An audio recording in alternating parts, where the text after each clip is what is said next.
Hello students, मैं एक बार फिर से आप सभी का स्वागत करता हूं अपने यूट्यूब चैनल डिप्लोमा लेक्चर में। तो आज हम बात करने वाले सर्वेइंग सेकंड के बारे में। किसके बारे में? सर्वेइंग सेकंड के बारे में, जिसमें हम पढ़ रहे थे कि वक्र कर्व क्या होता है। ठीक है, कर्व के बारे में हम पढ़ रहे थे। तो कर्व हमने जो प्रीवियस लेक्चर में देखा वो देखा कर्व क्या होता है, कर्व कितने प्रकार के होते हैं, और कर्व में जो कुछ डेफिनेशंस, कुछ टर्मिनोलॉजीज यूज होती हैं उनके बारे में हमने प्रीवियस लेक्चर में क्या किया था, डिस्कस किया था। और आज हम डिस्कस करेंगे कि डिजिग्नेशन कैसे, पद संज्ञा कैसे पहचानें कि ये कौन सा कर्व है। ठीक है, एक मिनट।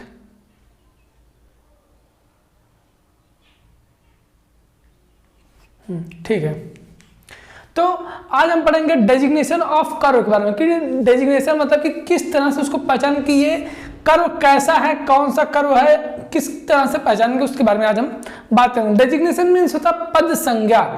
ठीक है, किस पद मतलब कि किस पद की संज्ञा। जैसे क्या होता था, जैसे राजाओं को क्या होता था पहले के जमाने में, राजाओं को कोई पद दे दिया जाता था कि हाँ आप ये इस पद पर है, तो उनको उस पद से मतलब कि जैसे अगर मुगल शासकों को देखें तो मुगल शासकों में क्या होता था, अक्सर लोगों को किसी न किसी पद से सम्मानित किया जाता था कि आप, जैसे क्या होता आज ही अगर आप पीएचडी कर लेते तो आप डॉक्टर लगा देते, तो क्या होता जैसे आपने डॉक्टर लगा दिया तो वो डॉक्टर आपका पद हो गया। क्यों पद हुआ? क्योंकि आपने पीएचडी कर लिया। तो उसी तरह से इसको क्या पद संज्ञा कैसे पहचानेंगे कि क्या पद संज्ञा है, किस नाम से उसको पहचानेंगे, उसके बारे में अगर बात करते हैं कर्व के बारे में। ठीक है, ये चैप्टर नंबर 4 है, कर्व जिसको बोलते हैं हिंदी में वक्र। ठीक है, तो आज हम बात करेंगे किसके बारे में, डेजिग्नेशन। प्रीवियस लेक्चर में जो हमने बात किया, प्रीवियस लेक्चर में कई पार्ट्स के बारे में, कई डेफिनेशंस, कई टर्मिनोलॉजीज के बारे में बात किया, जिसमें हमने आपको बारे में बात किया एपेक्स क्या होता है, मिड ऑर्डिनेट कॉर्ड क्या होता है, लॉन्ग कॉर्ड, सब कॉर्ड और फिर नॉर्मल कॉर्ड। फिर हमने बात किया उसी में लेंथ ऑफ कर्व के बारे में बात किया, और फिर टेंजेंट पॉइंट के बारे में बात किया, टेंजेंट लेंथ के बारे में बात किया। इन सब के बारे में प्रीवियस लेक्चर में डिस्कस किया था। तो अगर अभी तक आप सभी ने उस प्रीवियस लेक्चर को नहीं देखा तो ऊपर आई बटन पर क्लिक करके या फिर नीचे डिस्क्रिप्शन बॉक्स में आपको प्लेलिस्ट का लिंक दिख रहा होगा, आप उस लिंक पर क्लिक करके पूरे प्लेलिस्ट में जितनी भी लेक्चर्स हैं सर्वेइंग सेकंड के, आप उनको देख सकते हैं और अपने नॉलेज को ग्रो कर सकते हैं, ताकि आप अपने एग्जाम की तैयारी अच्छे से कर सकें, जो भी आपका आने वाला सेमेस्टर एग्जाम है उसकी तैयारी। ठीक है, तो चलिए बात करते हैं आज डेजिग्नेशन ऑफ कर्व के बारे में। डेजिग्नेशन ऑफ कर्व, वक्र की पद संज्ञा। ठीक है, वक्र की पद संज्ञा ये क्या होता है, अगर इसके बारे में बात करते हैं तो जो वक्र की पद संज्ञा होती है इसको दो तरह से, मतलब कि दो आधार पर डेजिग्नेशन किया गया है। वक्र का जो डेजिग्नेशन किया गया वो दो बेसिस पे किया गया। एक हमारा क्या होता है, फर्स्ट जो इसमें आ जाता है वो आ जाता है क्या कि रेडियस ऑफ कर्वेचर। ठीक है, पहले क्या जो वक्र होता है, वक्रों की इसकी रेडियस ऑफ कर्वेचर और डिग्री ऑफ कर्वेचर के आधार पर क्या होता है पहचाना जाता है। जो वक्र होते हैं उनको दो, जैसे कोई वक्र है उनको कैसे पहचानेंगे, दो बेस बनाया गया है। एक तो रेडियस ऑफ कर्वेचर, अगर रेडियस ऑफ कर्वेचर दिया गया है, कर्वेचर रेडियस ऑफ कर्वेचर मतलब क्या हो जाएगा कि रेडियस ऑफ कर्वेचर की हिंदी क्या हो जाएगी, वक्रता त्रिज्या। ठीक है,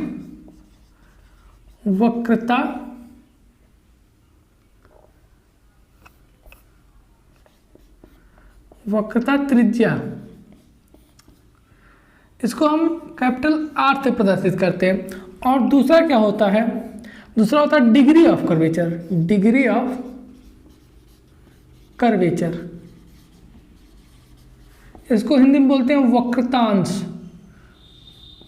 वक्रतांश, या फिर अगर आप इसको अलग करते हैं तो वक्रता प्लस अंश। ठीक है, वक्रता और त्रिज्या है, ये वक्रतांश है, इसको हम कैपिटल डी से प्रदर्शित करते हैं। अब इसका क्या मतलब, radius of curvature, radius of मतलब डिग्री ऑफ कर्वेचर का क्या मतलब है। जैसे क्या किया, हमारे पास दे दिया कि जो हमारे पास कर्व है, ये जो कोई कर्व अगर बना हुआ है, ठीक है। ये कोई हमारे पास मान लेते हैं कर्व अगर बना हुआ है, तो क्या अगर दे दिया कि इसका जो रेडियस ऑफ कर्वेचर क्या बोल देता है कि 10 मीटर का वक्र है। अगर किसी ने, आप जैसे साइड पे है, साइड पे आपसे किसी ने पूछा, ठीक है, जैसे आप गए, आपका जो सीनियर है, आप पूछेंगे सर ये कितने कैसा वक्र है, तो वो बोलेगा क्या कि 10 मीटर का वक्र है, 10 मीटर का वक्र है। अब 10 मीटर का वक्र मतलब क्या है? 10 मीटर के वक्र का क्या मतलब कि उसका जो रेडियस है, जो ये रेडियस दिया गया है, ये जो रेडियस होगा ये 10 मीटर होगा।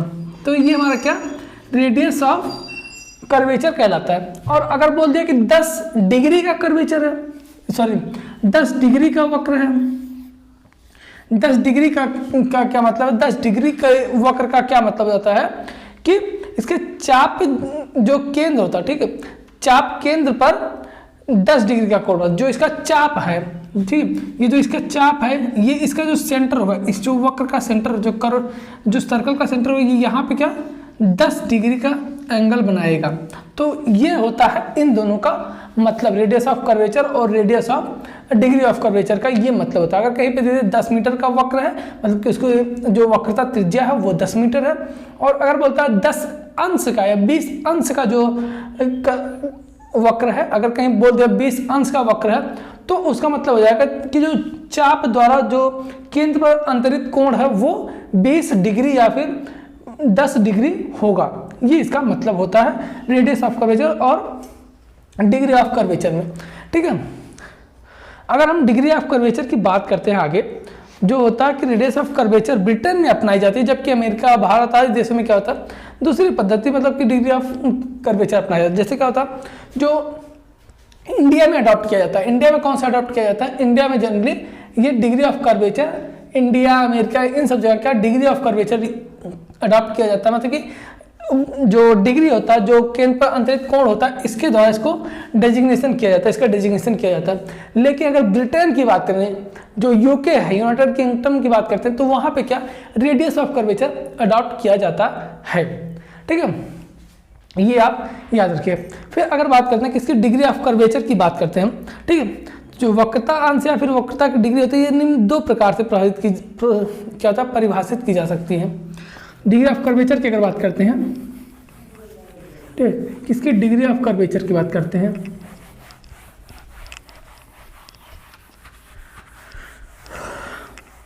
अगर डिग्री ऑफ कर्वेचर की हम बात करते हैं, किसकी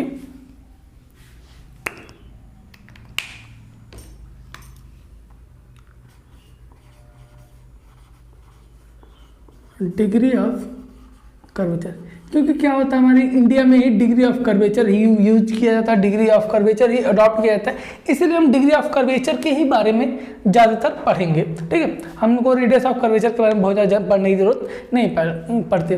तो इसके लिए क्या होता है 2 परिभाषा, मतलब 2 तरह से इसको परिभाषित किया जा सकता है। एक तो क्या होता है आर्क डेफिनेशन होता है और दूसरा कॉर्ड डेफिनेशन होता है, ठीक है।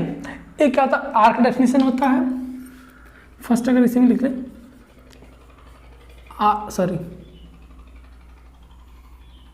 आर्क डेफिनेशन, ये क्या है, ये आर्क डेफिनेशन अगर देते हैं कहीं, आर्क डेफिनेशन हो गया, मतलब कि चाप परिभाषा, और दूसरी लिख सकते हैं कि कॉर्ड डेफिनेशन, जीवा परिभाषा। आर्क डेफिनेशन मतलब कि चाप परिभाषा और कॉर्ड डेफिनेशन मतलब कि जीवा परिभाषा। 2 तरह से क्या होता है डिग्री ऑफ कर्वेचर को परिभाषित किया जाता है।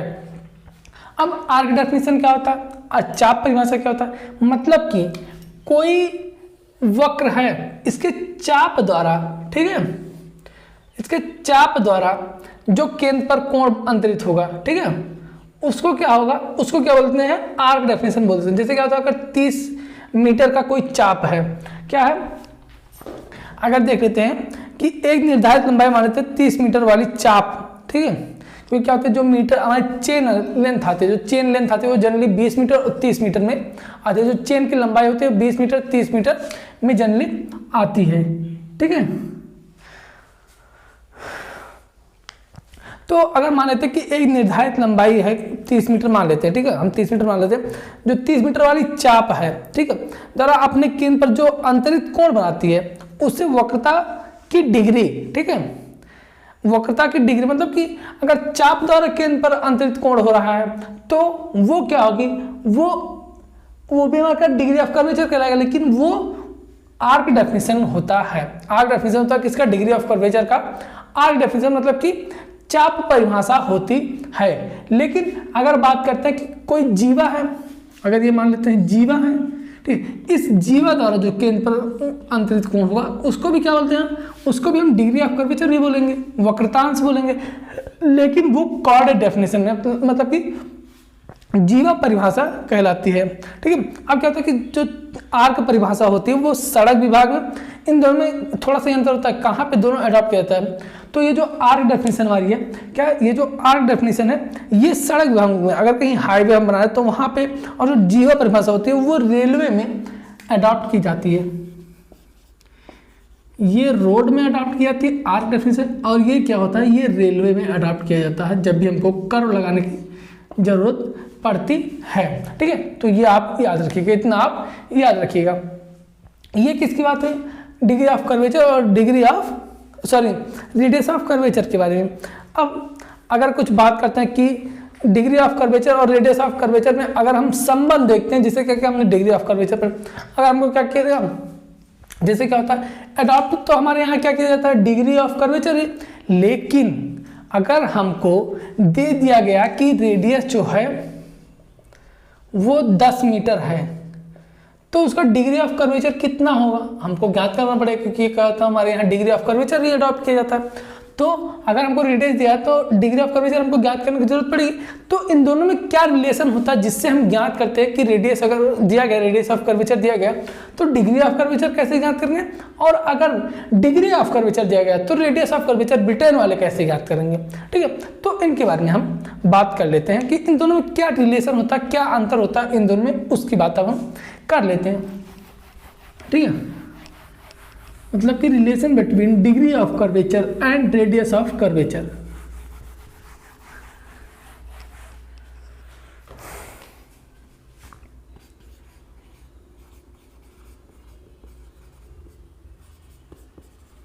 Relation between degree of curvature and radius of curvature, ठीक है। शॉर्ट में हमने लिख दिया है, आप इसको जब भी आप कॉपी में लिखिएगा तो आप इसको अच्छे से समझ के लिखिएगा, मतलब कि पूरा लिखिएगा, ठीक है। अब अगर इसकी बात करें तो रिलेशन क्या होता है, क्या रिलेशन होता है उसके बाद करते हैं। अगर कोई हम वक्र यहाँ पर बना लेते हैं, ठीक है, ये कोई वक्र है,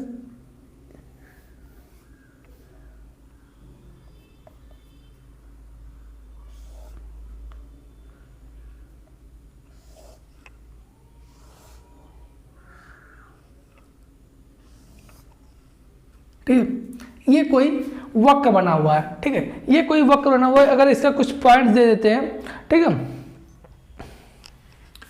मान लेते ए बी सी, इसको ओ मान लेते, ये मान लेते हमारे पास डी है, तो ये क्या होगा, सॉरी ये डी है तो ये डी बाई 2 हो जाएगा, ये रेडियस आर मान लेते हैं। ये डिग्री ऑफ कर्वेचर डी है और रेडियस जो है वो आर है, इतना हम मान के चलते हैं। अब इसमें हमने आपको बताया था क्या होता है टेंजेंट लेंथ और आर्क लेंथ क्या होता है, ठीक है, सारी चीज़ें हमने आपको बताया हुआ प्रीवियस लेक्चर में, तो आप प्रीवियस लेक्चर में देख के इसको समझ सकते हैं, ठीक है। तो यहाँ पे जो AC है, AC क्या हमारी दीर्घ जीवा है, ठीक है, दीर्घ जीवा, AC बराबर लॉन्ग कॉर्ड, लॉन्ग कॉर्ड इसको 30 सेंटीमीटर मान लेते हैं, इसको L से प्रदर्शित करते हैं, ठीक है। हमने आपको बताया था प्रीवियस लेक्चर में कि इसको L से प्रदर्शित करते हैं लॉन्ग कॉर्ड को, ठीक है। और AB जो है, ठीक है, AB, अब जैसे क्या ये लॉन्ग कॉर्ड हमारी हो गई 30 सेंटीमीटर, तो AB क्या हो जाएगी, इसी का हाफ ही तो, क्योंकि इसके सेंटर से होता हुआ जा रहा है, तो AB बराबर 15 सेंटीमीटर हो जाएगा, ठीक है। क्या AB बराबर 15 सेंटीमीटर है। अब इनमें रिलेशन कैसे ज्ञात करते हैं, चलिए उसकी बात कर लेते हैं। तो ठीक है, अब त्रिभुज ABO में, ठीक है, पहले हम 30 मीटर देखिए क्या होता है। तो जो हमारी चेनें जाती है, जो चेन आती है वो 30 मीटर की आती है और 20 मीटर चेन की आती है। तो सबसे पहले क्या करते हैं, हम 30 मीटर चेन के लिए याद करते हैं। तो जब 30 मीटर चेन के लिए याद करते हैं, यहाँ पे आप लिख भी सकते हैं, क्या लिख सकते हैं कि 30 मीटर जीवा के लिए, सॉरी ये मीटर है, सेंटीमीटर नहीं है,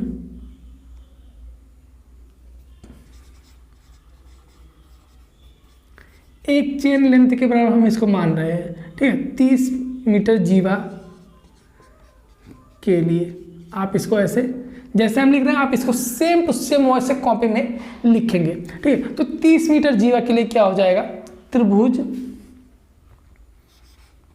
ABO, त्रिभुज ABO में, इस त्रिभुज में आप ध्यान दीजिएगा, इस त्रिभुज में क्या हो जाएगा, मी, ठीक है। त्रिभुज ABO में क्या हो जाएगा, अब यहाँ पे हम अगर साइन थीटा का फॉर्मूला लगा, जैसे आप देखें कि यहाँ पे क्या होगा, यहाँ पे 90 डिग्री का एंगल बनेगा, ये 90 डिग्री का एंगल बनेगा, ठीक है। अब हमको क्या कर्ण पता है, ठीक है, कर्ण पता है, हमको ज्ञात क्या करना है, और AB पता है, सॉरी हमको कर्ण पता है और AB, मतलब कि ये कर्ण होगा, ये आधार, ठीक है। अगर इसको हम चेंज कर लेते हैं, इसको ऐसे हम यहाँ निकाल के बना लेते हैं, ठीक है। तो ये हमारा क्या हो जाएगा, ABO, ये 90 है, ये R है, और ये क्या है, D/2 है, और ये लेंथ हमारी 15 सेंटीमीटर 15 मीटर है। अब यहाँ से आप साइन थीटा बराबर लगाइए, ठीक है, क्योंकि क्या यहाँ पे अगर यही एंगल सेम यहाँ पे बनता है, ठीक है, अगर ये एंगल यहाँ पे बनता है तो ये आधार होता है, ये लंब होता है, लेकिन ये एंगल क्या हो रहा है, यहाँ पे बन रहा है, तो ये लंब हो जाएगा, सॉरी ये आधार हो जाएगा, ये लंब हो जाएगा। तो लंब बटे कर्ण का फॉर्मूला क्या होता है, साइन थीटा बराबर, साइन थीटा का मान क्या है, D/2 बराबर लंब बटे कर्ण होता है, ठीक है, लंब बटे कर्ण, साइन D/2 बराबर क्या होगा, लंब बटे कर्ण,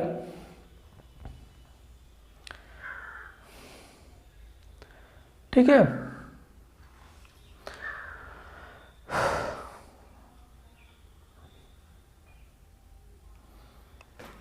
ये कितना हो गया,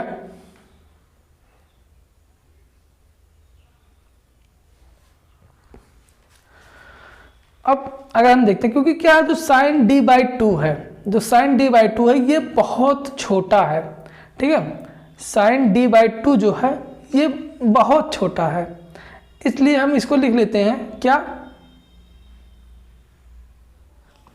ये 15/r हो गया। ये जो साइन D/2 है वो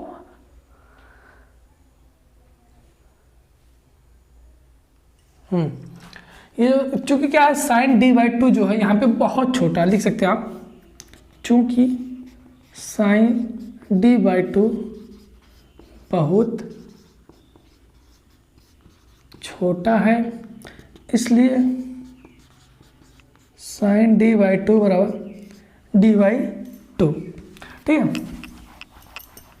अब यहाँ से अगर याद करते हैं तो यहाँ से हो जाएगा D/2 बराबर 15/r, ये रेडियन में होगा, ठीक है, क्या ये रेडियन में आ रहा है, इतना क्या है, ये रेडियन में आ रहा है। तो अब इसको अगर रेडियन से हमको क्या करना है, चेंज करना है, किसमें, रेडियन से हमको डिग्री में चेंज करना है, ठीक है, ये रेडियन में, सॉरी हाँ, रेडियन से हमको अगर डिग्री में चेंज करना तो क्या करते हैं हम, 15 × 180/π से मल्टीप्लाई कर देते हैं, ठीक है। अगर हमको रेडियन से डिग्री में चेंज करना तो 180/π से हम क्या करते हैं, इसको मल्टीप्लाई करते हैं। तो यहाँ से d बराबर क्या हो जाएगा, 15 × 180 × 2 / π × r, ठीक है, ये हमारे पास निकल के आएगा। अब अगर इसको हम सॉल्व करते हैं तो इसको आप सॉल्व कर सकते हैं,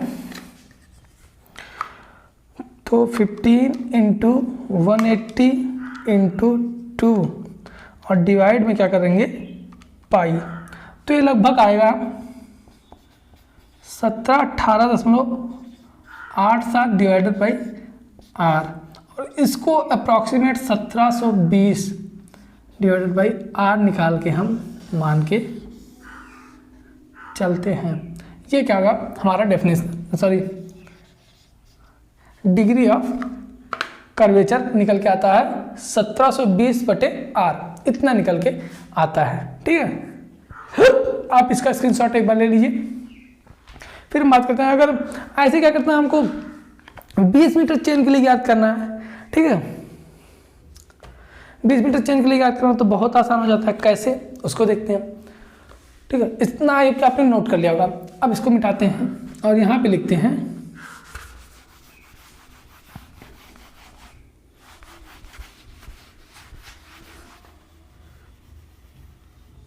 20 मीटर जीवा के लिए, 20 मीटर जीवा के लिए, अगर चूंकि 30 मीटर जीवा के लिए डी बराबर क्या है 1720 डिवाइडेड में आर, इसलिए 1 मीटर जीवा के लिए क्या हो जाएगा 1720 डिवाइडेड में 30 इंटू आर, इसलिए 20 मीटर जीवा के लिए 1720 मल्टीप्लाइड में 20 इंटू अपॉन में आर इंटू 30। इसको जब कैंसिल आउट करेंगे, कैंसिल आउट करने के बाद ये निकल के आएगा लगभग हमारे पास 1146 बाई, ये कितना निकल के आएगा हमारे पास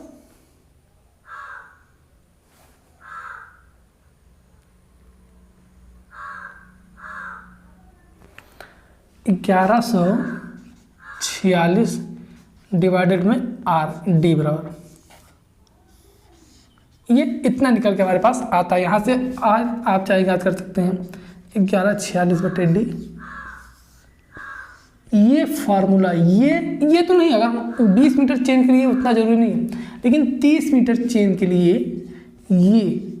ये बहुत ही जरूरी होता है। आप कहीं भी अगर आपको, ठीक है, आप इसको नोट डाउन कर सकते हैं। अगर आप कहीं तैयारी करने जाते हैं या फिर कोई क्वेश्चन अगर आप अगर सब्जेक्ट से इस चैप्टर से पर्टिकुलर क्वेश्चन आता है तो इससे रिलेटेड क्वेश्चन आना ही कंफर्म हो जाता है। ठीक है, लगभग 90% चांस होता है इस चैप्टर से क्वेश्चन इस टाइप का आने के लिए। ठीक है, तो ये होता है क्या कि relation between D and R, radius of curvature और डिग्री ऑफ कर्वेचर में। ठीक है, ये हुआ रिलेशन। अब नेक्स्ट पॉइंट हमने क्या किया, डेजिग्नेशन देख लिया और क्या किया, अगर इसको आप चाहे तो एक और विधि है, ये जो 20 मीटर वाला ज्ञात किया, इसके लिए और एक विधि है, लेकिन आपको जानने की जरूरत नहीं है। ठीक है, वो भी इजी है। ठीक है, अब बात करते हैं कुछ जैसे सिंपल सर्कुलर कर्व के बारे में हम पढ़ रहे हैं। तो सिंपल सर्कुलर कर्व में क्या होता है, कुछ एलिमेंट्स होते हैं। ठीक है, कुछ एलिमेंट्स हैं, अगर उन एलिमेंट्स के बारे में हम जान लेते हैं तो बहुत फ़ायदा हमारे लिए करेगा। आगे जब भी हम क्या करते हैं, कोई भी क्वेश्चन लगाएंगे तो वहाँ पे वो एलिमेंट्स हमारे लिए बहुत कामगार होगा। अब चलिए बात करते हैं, उसकी बात कर लेते हैं भाई। अब आप पूछेंगे सर उसकी बात बता दीजिए। ठीक, तो ठीक है, उसको बता देते हैं। इतना है कि आपने नोट डाउन कर लिया होगा।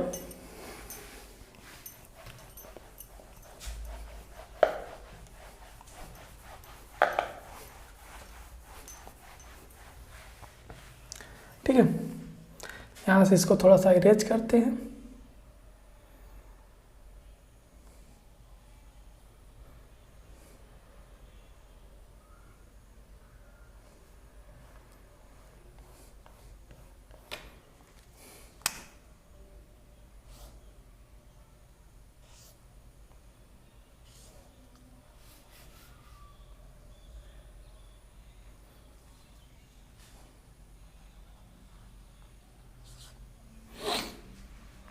ठीक है, अब बात करते हैं किसकी, नेक्स्ट पॉइंट की बात करते हैं, जो कि है कुछ इंपॉर्टेंट एलिमेंट्स की अगर बात कर लेते हैं।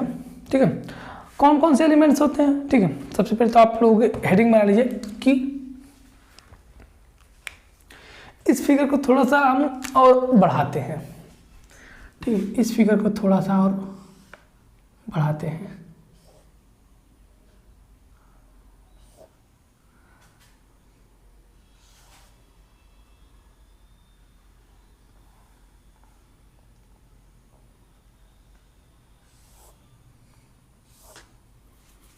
आगे बढ़ाते हैं। ठीक है, इसको थोड़ा सा हमने क्या किया, एक्सटेंड कर दिया फिगर को। अब और यहाँ पे नाम भी चेंज करना पड़ेगा क्योंकि हमने फिगर क्या किया, एक्सटेंड किया, इसलिए नाम को चेंज करेंगे हम। जो पुराना जब कल का फिगर जो बनाए थे, प्रीवियस लेक्चर का जो फिगर था, वो उस हिसाब से क्या करेंगे, इसको हम नाम देंगे। तो ये हमारा रेडियस का रेडियस ही रहेगा, ये हमारा पॉइंट बी था। ठीक है, ये एंगल हमारा फाई था जिसको हम डिफ्लेक्शन एंगल बोल रहे हैं। ये एंगल भी हमारा क्या होगा, फाई आएगा, ये फाई बाई 2 हो जाएगा। ये टेंजेंट पॉइंट 1, टेंजेंट पॉइंट 2, ये ई और ये एफ, बस। ठीक है, ये हो गया था हमारे पास फिगर प्रीवियस वीडियो में अगर हम देखें तो। ठीक है, चलिए अब बात करें सबसे पहले टेंजेंट लेंथ। अगर हमको टेंजेंट लेंथ ज्ञात करने के लिए बोल दिया तो हम कैसे ज्ञात करेंगे। अगर मान लेते हैं हमारे पास ये एंगल फाई दे दिया, एंगल फाई दे दिया और रेडियस दे दिया, तो टेंजेंट लेंथ कैसे हम फाइंड आउट करेंगे उसकी बात कर लेते हैं। ठीक है, सबसे पहले हेडिंग क्या हो जाएगी, सबसे पहले तो आप लिख दीजिए elements of simple circular curve, मतलब कि सरल वृत्तीय वक्र के मूल तत्व।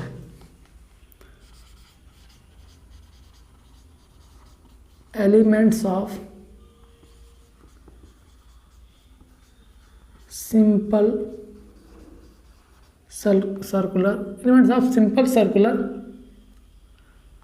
कर्व। सबसे पहले क्या देखते हैं,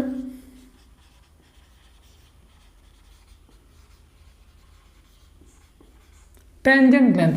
टेंजेंट लेंथ क्या है इसमें, ठीक है, टेंजेंट लेंथ इसमें क्या है, T1b और T2b, ये क्या है, टेंजेंट लेंथ है। T1b और T2b टेंजेंट लेंथ है। जो टेंजेंट लेंथ है, टेंजेंट एक टेंजेंट दूसरे टेंजेंट के बराबर होता है, हमेशा बराबर होगा। ठीक है, तो जो टेंजेंट लेंथ है उसको, टेंजेंट लेंथ को हम किससे प्रदर्शित करते हैं, सॉरी, टेंजेंट लेंथ को हम लोग T से प्रदर्शित करते हैं, कैपिटल T से। ठीक है, सॉरी, स्पर्श रेखा दूरी इसको बोल सकते हैं। ठीक है, T। आप हिंदी वाले भी है, जैसे देखिए क्या होता है, हम इंग्लिश में इसलिए पढ़ाते हैं हिंदी में ही, लेकिन लिखने वाली चीज़ें, कुछ चीज़ें हिंदी में लिखते हैं, कुछ चीज़ें इंग्लिश में लिखते हैं। क्योंकि क्या है, जो स्टूडेंट्स यहाँ पे जो हमारे साथ के पढ़ने वाले हैं, आप सभी के साथ के, वो क्या है, यहाँ पे हिंदी और इंग्लिश मीडियम दोनों के होंगे। तो इसलिए क्या होता है, हमको दोनों क्या कहता है, बाइलिंगुअल लेके चलना पड़ता है, ताकि किसी को प्रॉब्लम ना हो, ना हिंदी वालों को ना इंग्लिश वालों को।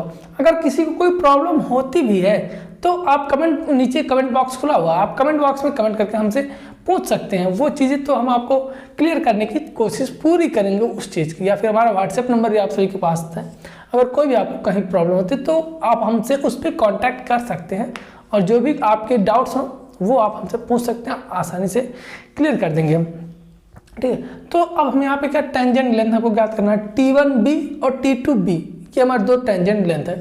ठीक, तो इनको ज्ञात करने के लिए क्या करेंगे, ठीक है, देखिए अब यहाँ पे हमको एंगल दिया गया है, रेडियस दिया गया, और कुछ हमारे पास है, डिफ्लेक्शन एंगल है हमारे पास, और रेडियस, और कोई चीज़ यहाँ पे आपको दिख रहा है जो कि हमको पता है, जो हमको ज्ञात है नहीं।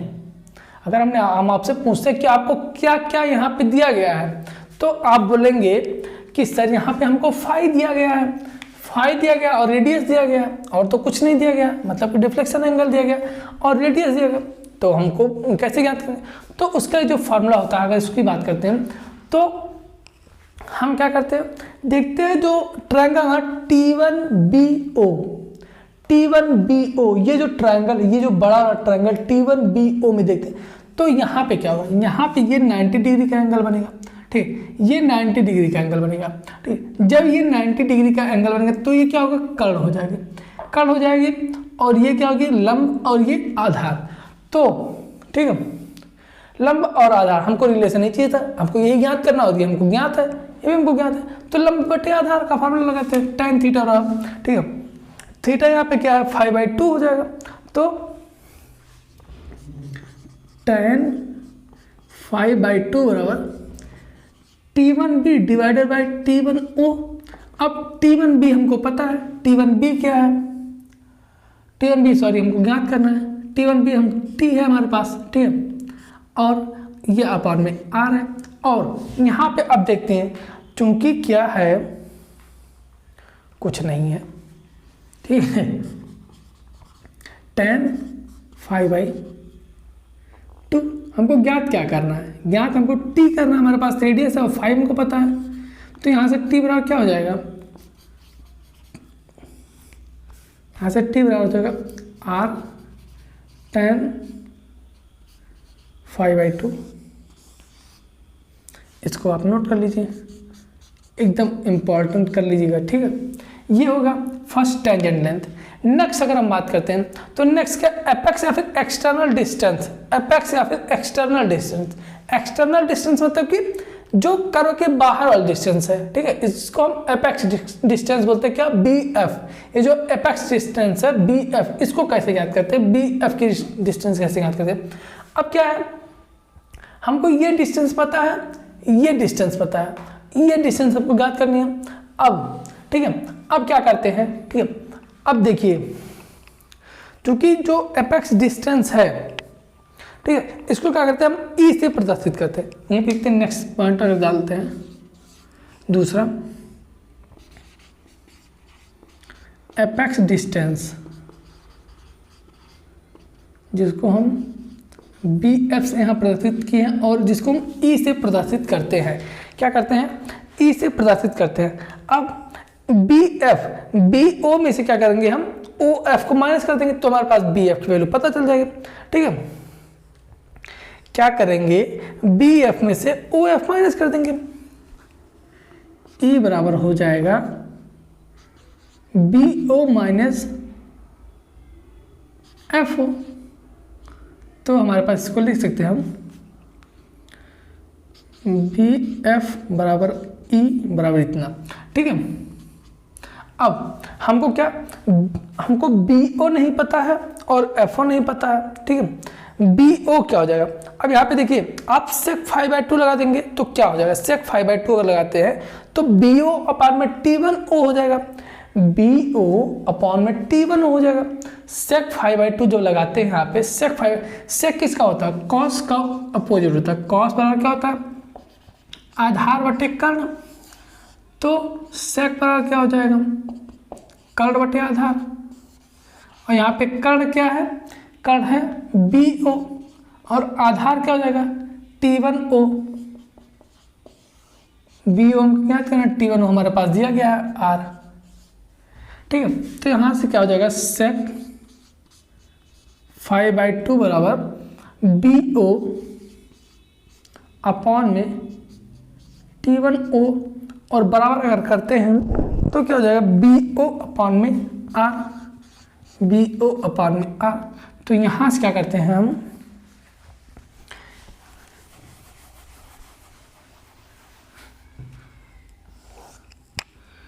यहाँ से BO बराबर क्या हो जाएगा, R sec 5/2। अब हमको R पता है, 5/2 पता है, तो हम R sec 5/2 का मान ज्ञात कर सकते हैं। अब हमको क्या होगा, BO का मान पता चला। अब FO, ठीक है, क्या करेंगे, FO इसी में से माइनस करेंगे, BF बराबर FO। अब ध्यान दीजिएगा, ये क्या है, कर्व है, ये सेंटर है, कर्व से सेंटर तक की डिस्टेंस क्या होती है, रेडियस होती है, चाहे ये हो चाहे ये हो चाहे ये हो, तो तीनों डिस्टेंस तो बराबर होगी, हमारी रेडियस सब जगह तो बराबर होगी।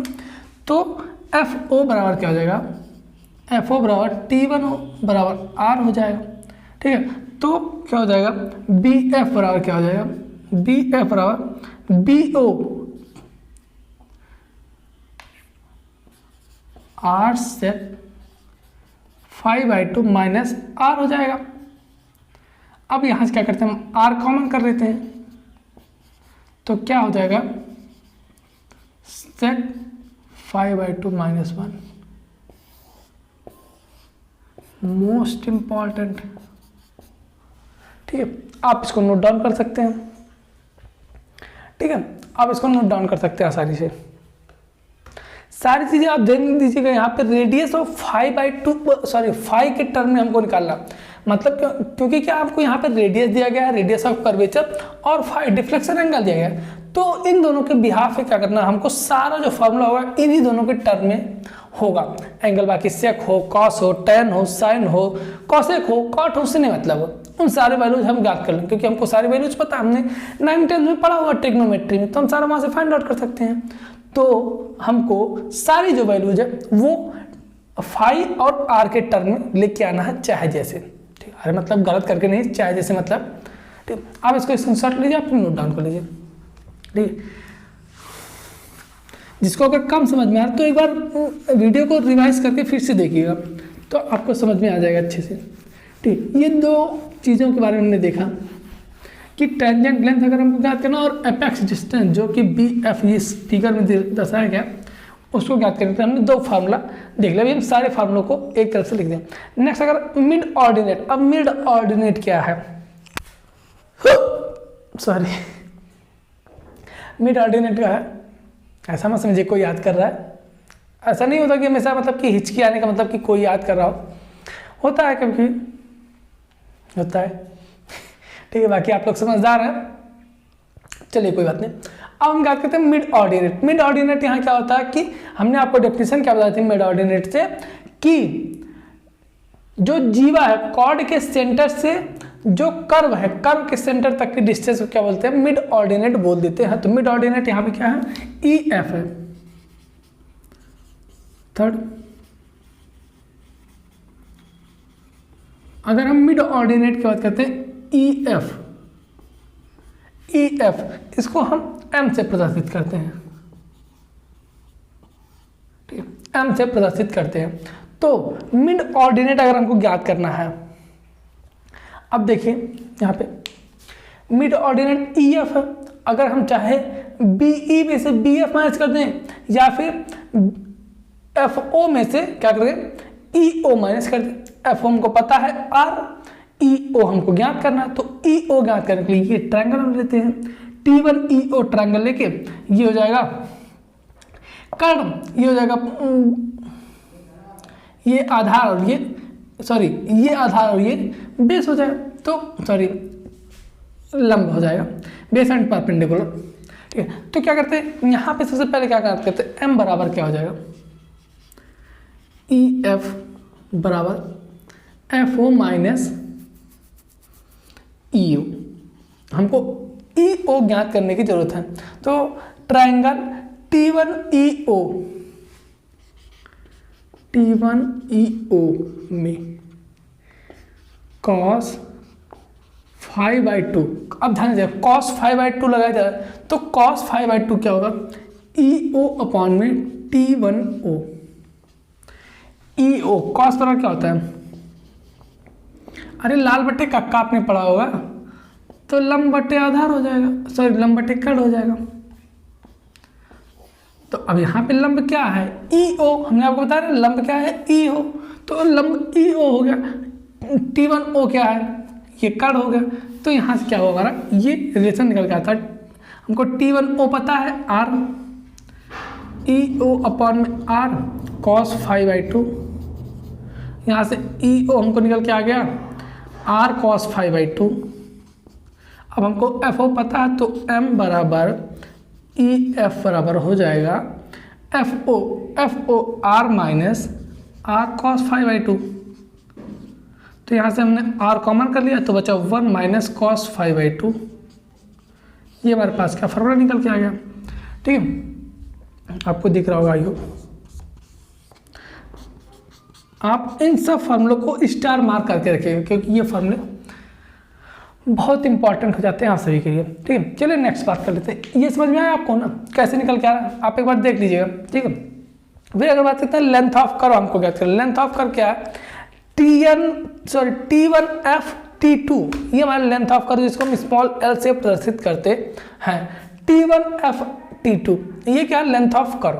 अब लेंथ ऑफ कर्व याद करते हैं, length of curve, fourth length of curve, length of curve अगर याद करते हैं तो मतलब कि जो वक्र की लंबाई को हम स्मॉल l से प्रदर्शित करते हैं। यहाँ पे क्या है T1 F T2 ये हमारे पास है।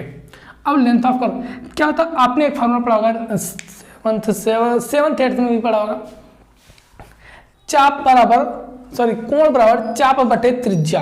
आपने एक फॉर्मूला पढ़ा होगा, कोण एंगल बराबर आर्क अपॉन में रेडियस, कोण बराबर चाप बटे त्रिज्या, angle equal to R upon में रेडियस। ये आपने फॉर्मूला जरूर पढ़ा होगा, नहीं पढ़ा तो यहाँ पे पढ़ लीजिए, ठीक है।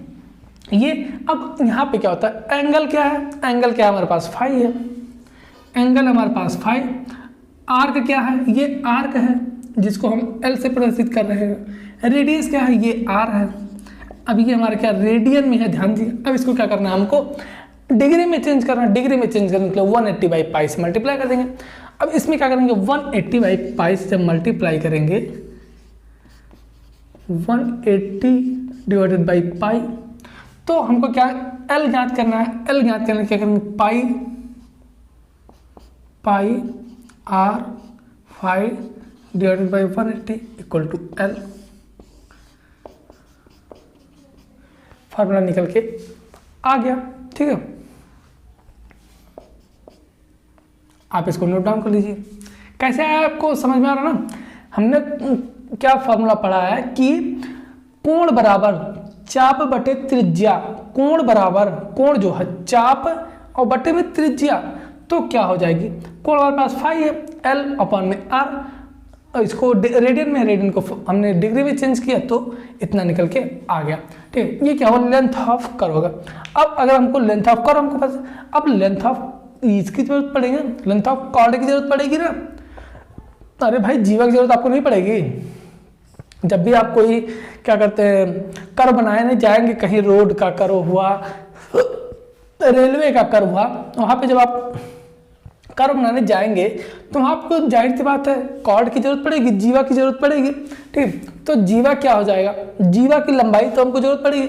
अब जीवा की लंबाई कैसे ज्ञात करेंगे उसकी फॉर्मूला देख लेते हैं, ठीक है। अब कितना आपने नोट डाउन कर लिया होगा,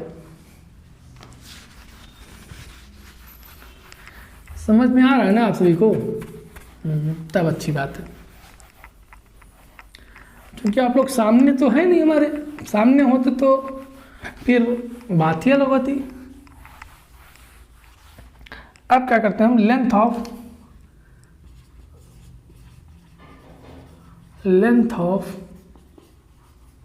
कॉर्ड, लेंथ ऑफ कॉर्ड यहाँ पे क्या है, T1 T2। Length of cord को हमने किससे प्रदर्शित किया था, एल से, कैपिटल एल से। ध्यान दीजिए, कैपिटल एल और स्मॉल एल में बहुत लोगों को कन्फ्यूजन होता है, ठीक है। कैपिटल एल और स्मॉल एल में कन्फ्यूजन बहुत होता है, तो कन्फ्यूजन दूर कीजिए, ठीक है। अब हमको क्या करना है, लेंथ ऑफ कॉर्ड याद करना है, तो लेंथ ऑफ कॉर्ड एल बराबर T1 T2 हो जाएगा, ठीक है। तो T1 T2, अब यहाँ पे ध्यान दीजिए T1 T2 है, क्योंकि ये इसके सेंटर से जा रहा है, तो T1 T2 को हम T1E प्लस ET2, अब चूंकि दोनों बराबर, चूंकि सेंटर से जा रहा है इसलिए 2 T1E लिख सकते हैं, 2 T1E लिख सकते हैं। अब T1EO ध्यान दिया, अब T1E ये तो हम आसानी से ज्ञात कर सकते हैं ना, क्योंकि ये हमको पता है और ये हमको पता है, ये हम आसानी से ज्ञात कर सकते हैं। तो ट्रायंगल T1EO में क्या हो जाएगा, साइन फाई बाई 2। ध्यान दीजिएगा, साइन बराबर क्या होता है, लंब बटे कर, तो साइन फाई बाई 2 बराबर क्या होता है, T1E upon T1O, T1E upon में T1O हो गया। अब साइन फाई बाई 2, T1E हमको ज्ञात करना है और T1O हमको पता है, तो T1E बराबर क्या हो जाएगा, आर साइन फाई बाई 2। ये हमको पता चला T1E की वैल्यू, लेकिन हमको क्या क्या ज्ञात करना है, L, कैपिटल L ज्ञात करना है। तो कैपिटल L बराबर क्या है, 2 T1E, T1E का मान जो है वो sine five by R sine five by 2 है।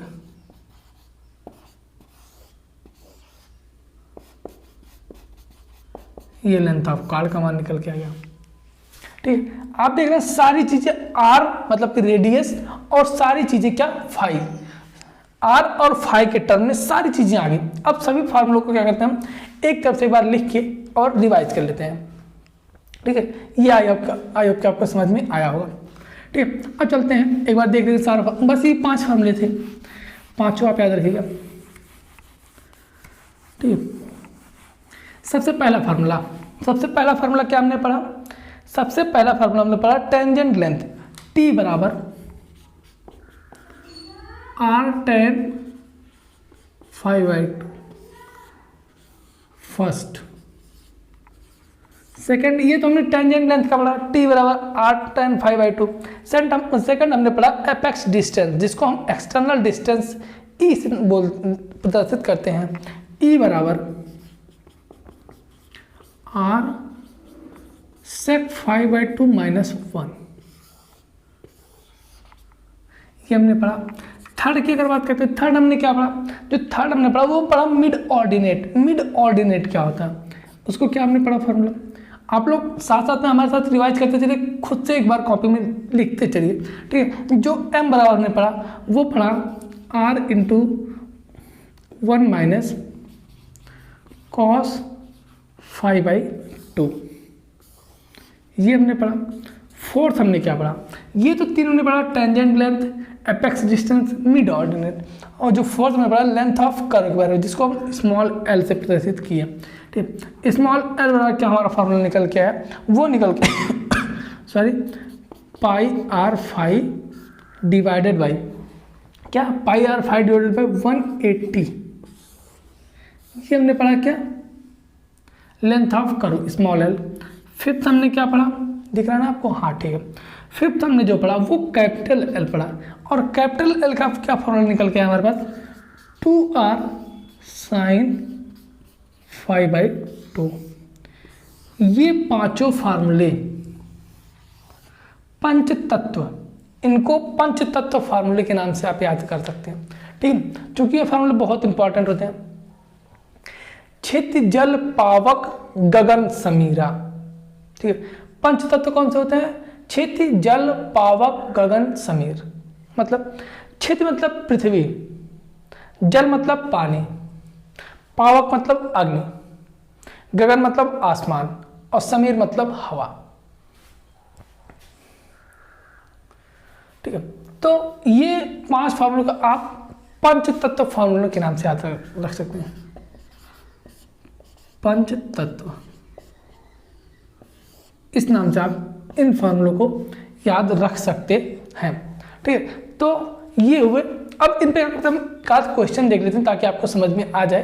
ठीक है, क्वेश्चन आप लोग नोट कीजिए, क्वेश्चन आप लोग नोट कीजिएगा। ठीक है, एक क्वेश्चन देखते हैं, फिर आज का जो ये लेक्चर है यहीं पे एंड करते हैं।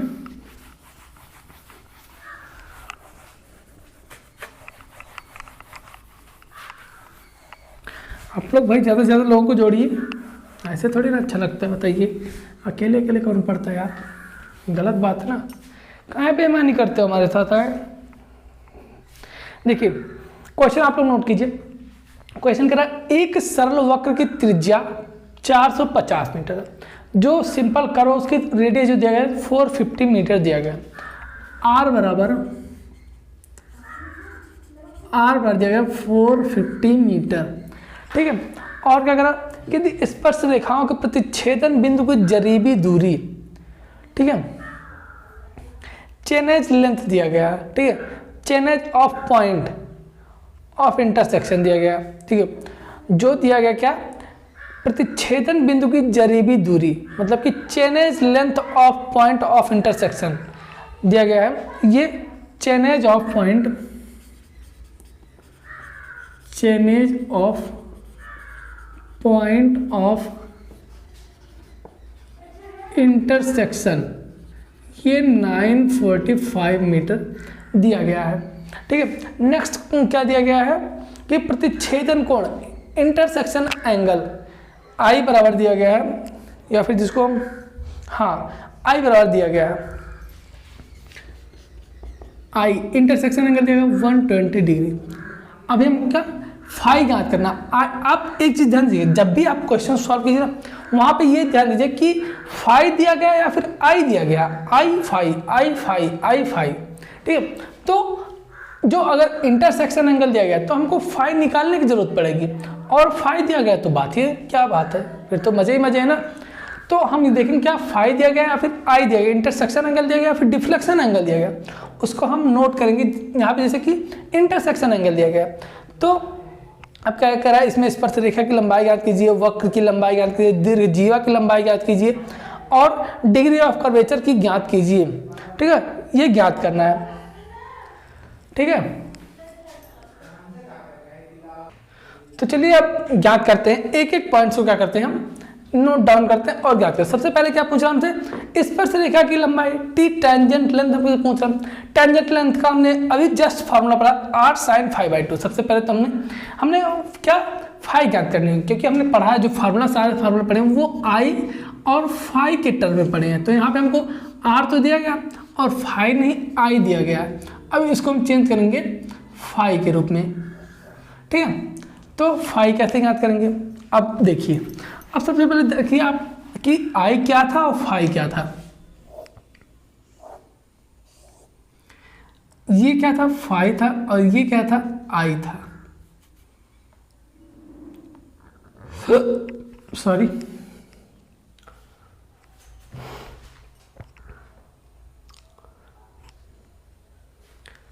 ठीक है। क्या था, आई क्या था और फाई क्या था, एक मिनट आप ध्यान दीजिएगा।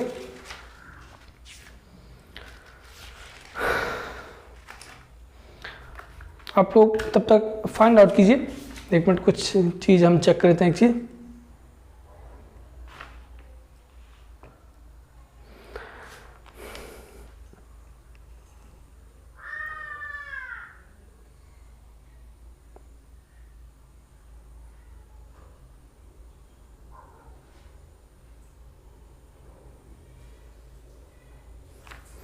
आप लोग सॉल्व कीजिए। एक चीज़ हम देख रहे थे, क्या थोड़ा सा मिस्टेक यहाँ पे लग रहा है ना। इंटरसेक्शन एंगल दिया गया है, इंटरसेक्शन एंगल हो जाएगा यहाँ पे आई, ठीक है।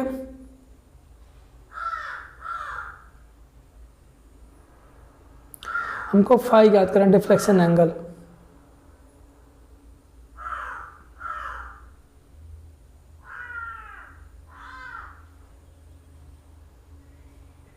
हाँ,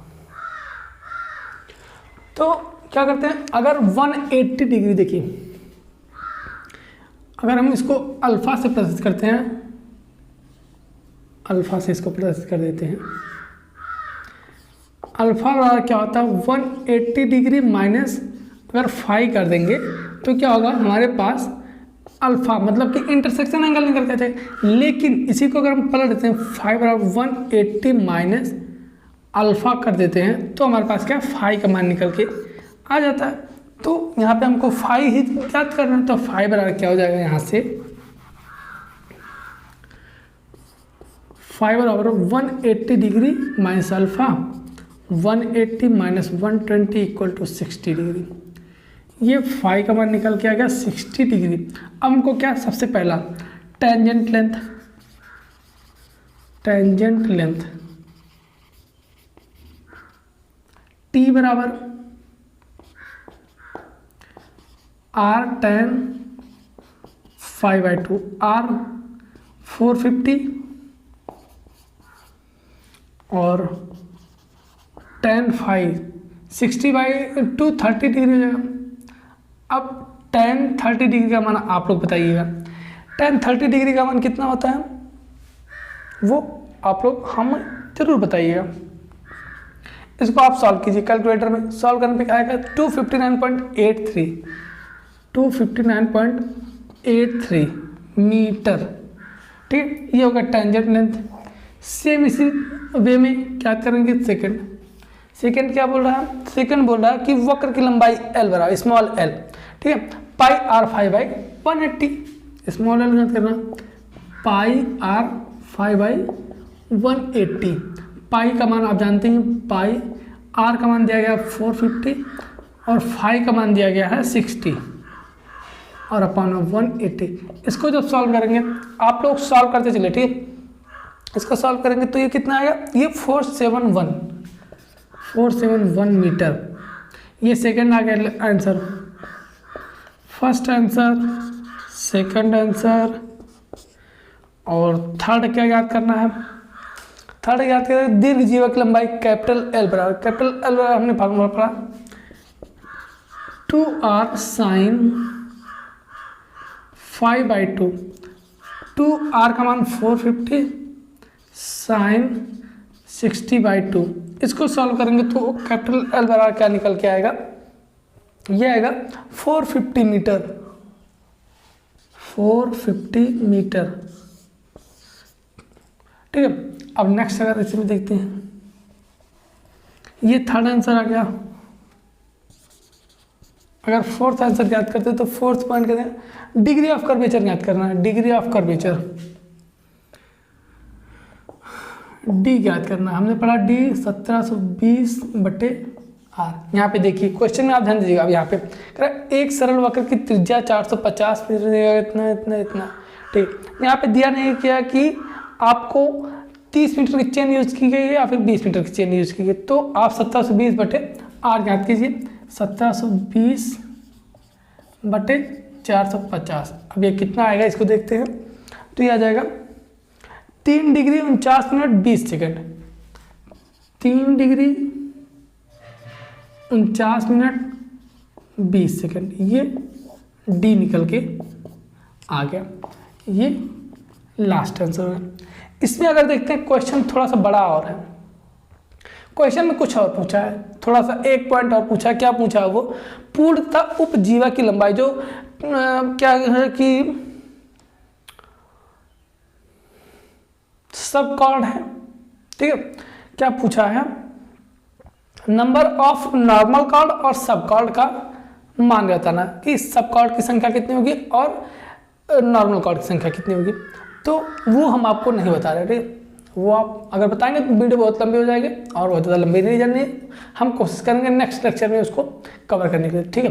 तो आपके आज इतना आपको समझ में आया होगा, ठीक है। सारे फार्मूले हमने रखते हैं, ये सारे मान निकल गए। यहाँ पे इसका कोई मतलब नहीं है, क्योंकि अपने ये जब हम याद करते हैं अभी नॉर्मल कॉर्ड और सब कॉर्ड याद करते तो वहाँ पे इसकी ज़रूरत हमको पड़ती, ठीक है। लेकिन यहाँ पे इसकी ज़रूरत नहीं है, चूँकि हमने इसको नहीं याद करना, ठीक है। तो आई होप कि आपको वीडियो पसंद आएगी। तो आज के लिए इतना रखते हैं। अगर वीडियो आपको पसंद आए तो वीडियो को लाइक कीजिए, चैनल पर नए हैं तो चैनल को सब्सक्राइब कीजिए। और अगर आपको सारे सब्जेक्ट्स का लेक्चर देखना है तो हमारे चैनल को सब्सक्राइब जरूर कीजिएगा और अपने दोस्तों के साथ इसको ज़्यादा से ज़्यादा शेयर कीजिए और फैलाइए, ताकि उनको भी आने वाले एग्जाम में तैयारी करने के लिए एक अच्छा सा प्लेटफॉर्म फ्री में अवेलेबल हो सके, ठीक। तो मिलते हैं आपसे नेक्स्ट वीडियो में इसी जोश और जुनून के साथ। तब तक के लिए बने रहिए हमारे साथ। धन्यवाद, थैंक यू।